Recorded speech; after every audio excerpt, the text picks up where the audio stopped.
hey ati hian ikrom ngai ken car akan palal ho bangin hian hen motor kan palal ho bangin hian tingamin ati hian arong che ni oh hey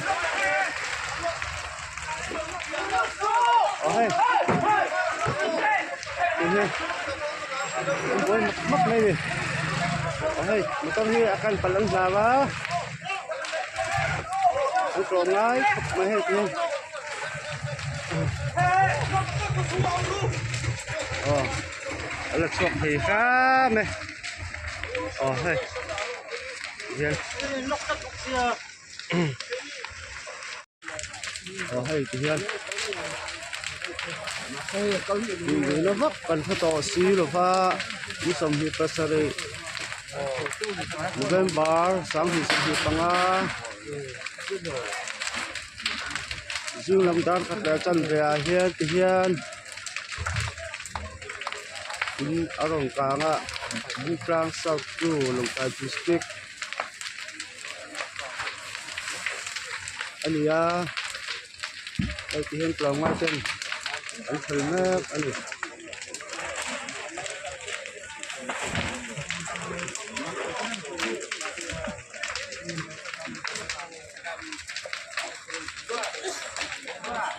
thì nó vấp ông tỏ xí là va thì hiện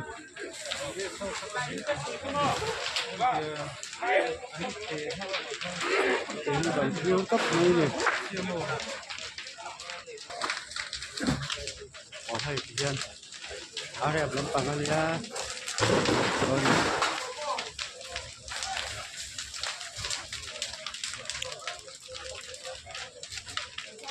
ati ngai na vak he au ki to lo wa alo kan na sak to phangin nên là kia nơi này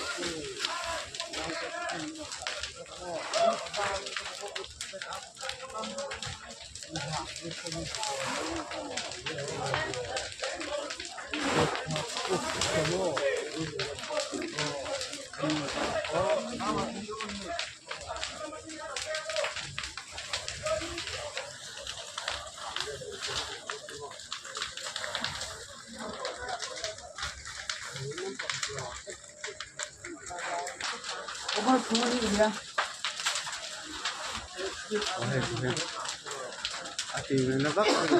còn sẽ tỏ xíu luôn alo căn nó sập đổ vào lên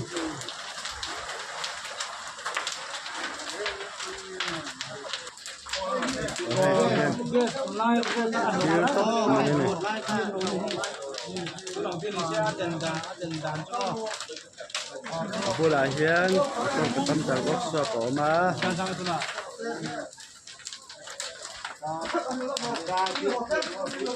akan ini here tang cepo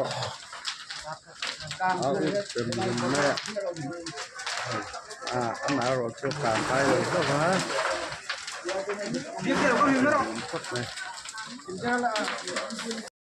oh hey dia tinggal apa kita sẽ tỏ xí rồi và tiền cần ăn cư nữa tôi thì akan cài từ khi cần làm hay tiền buổi pin mẹ cái này hey với nó sầm hi pasare với nó sầm hi pasare đã khát lá chân về hiền Buklang South Chu hiền in kang hay thì người nó vấp vàoกันthaloอันนี้ที่ให้กันขี้ก็อันนี้ยังไงกันชันจูสวยเทลว่าvang nghe liang hian thanom lam in te akan kai pal alom hle mea alei tu te hi an om lo nge he po hi chiat chian ala ni lo ni azia lo hle me he